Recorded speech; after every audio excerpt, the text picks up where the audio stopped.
Olá para todo mundo. Sair mais cedo do trabalho para assistir aos Jogos do Brasil é tudo de bom. Mas e se no final do mês o patrão resolver descontar da folha de pagamento essas horas não trabalhadas? A empresa é mesmo obrigada a liberar o funcionário?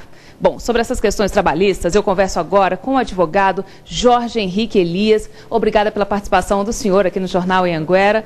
Bom, doutor Jorge, a empresa é ou não obrigada a liberar o funcionário nos dias dos Jogos do Brasil? Olá, Renato. Olá, telespectador.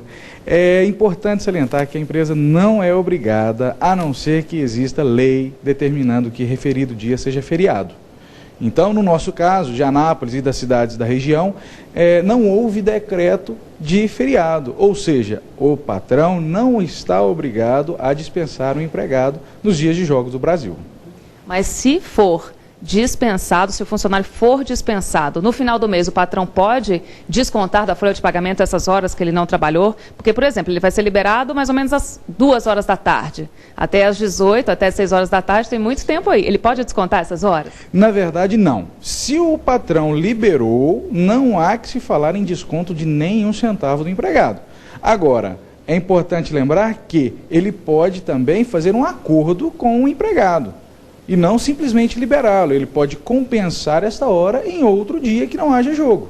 Ou então fazer um rodízio, por exemplo, um funcionário trabalha um dia, depois no outro funcionário trabalha, poderia? Também é uma forma que tem se achado de solucionar esse problema, não é? Claro que, nesses casos de rodízio, o empregado pode questionar, mas aquele outro jogo eu não estive, ou pode haver discussões de favorecimento entre um empregado e outro. Então, o mais aconselhável seria a compensação dessas horas. Mas o rodízio também, se houver concordância dos empregados, é perfeitamente legal. A compensação, no caso, seria em banco de horas, por exemplo, se a empresa tiver um banco de horas. Exato. Se a empresa tiver um banco de horas, basta compensar no banco de horas que ninguém sai perdendo, né? Agora, se a empresa não tiver esse banco de horas, cria-se um acordo. A empresa e o empregado, ou o sindicato, né, eles podem celebrar um acordo especificamente para essas datas extraordinárias, né, no caso, que são os Jogos do Brasil na Copa. É importante, mais uma vez, atentar que não é interessante fazer o acordo verbal. Ele tem que ser feito por escrito, para a garantia tanto do empregado quanto do empregador.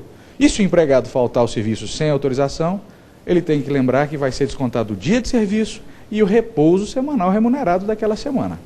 Viu? Tá certo, então, advogado Jorge Henrique Elias, muitíssimo obrigado mais uma vez pela participação aqui.